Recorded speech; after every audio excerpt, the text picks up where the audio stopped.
بسم اللہ الرحمن الرحیم۔ زلزلے کیوں آتے ہیں؟ یہ زلزلے انسانوں کے گناہوں کی سزا ہیں۔ یہ جھٹکے یہ اللہ کا عذاب ہیں۔ جب بھی اللہ کا عذاب آئے، زلزلے آئیں، تو عربی دعائیں پڑھنا ان کی اپنی فضیلت ہے۔ حقیقی طور پر بندے نے اپنے اللہ سے بخشش اور مغفرت مانگنا ہوتی ہے۔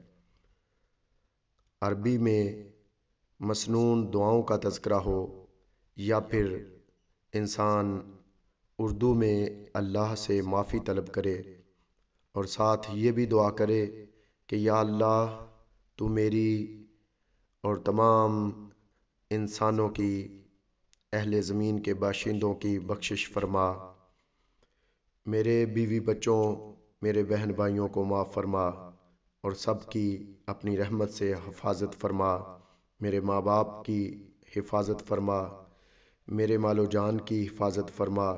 یا اللہ تو مجھے اور اپنے تمام بندگان خدا کو اپنے محبوب کے صدقے معاف فرما دے۔ ہم سے جو غلطیاں ہوئیں، جن پر تیرا غضب اور جن کی وجہ سے تو جلال میں ہے، تیرا قہر زمین پر زمین کے باشندوں کی طرف آیا ہے، یا اللہ تو اپنی رحمت سے اپنے خاص بندوں کے صدقے اپنے قہر کو اپنی رحمت سے بدل دے اور ہمیں نیک اعمال کرنے کی توفیق عطا فرما۔ ہم سے غلطیاں ہو گئیں، بھول چوک ہو گئیں، یا اللہ آئندہ ہر لمحہ ہم تیری طاقت سے، تیرے دیے ہوئے کرم سے، تیری طرف سے جو ہمیں ہمت عطا کی گئی ہے اس کے ساتھ تیرے سے عہد کرتے ہیں۔ یا ہمارے پروردگار، ہم اپنا لمحہ لمحہ تیرے ذکر میں گزاریں گے، تیرے احکامات کے تحت بسر کریں گے اپنی زندگی کو، اور تیرے پیارے محبوب صلی اللہ علیہ وآلہ وسلم کے بتائے ہوئے راستوں پر چلیں گے۔ ہمارے بزرگوں کا یہی طریقہ تھا کہ جب زلزلہ آتا تو استغفار کثرت سے کرتے۔ استغفر اللہ ربی پڑھیں، استغفر اللہ الذی لا الہ الا هو الحی القیوم، یہ دعا پڑھی جائے۔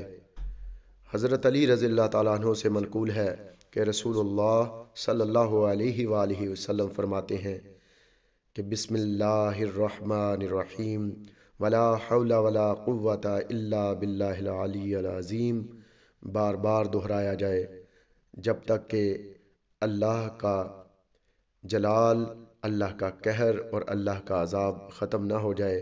اور ساتھ ہی اپنے اللہ سے عہد و پیمان کر لینا چاہیے کہ اب ہم اپنی زندگی میں گناہ کے قریب بھی نہیں جائیں گے، اور اے اللہ تیرے بتائے ہوئے راستوں پر اور تیرے محبوب کے نقش قدم پر چل کر اپنی زندگی بسر کر دیں گے۔ آمین۔ اللہ حافظ۔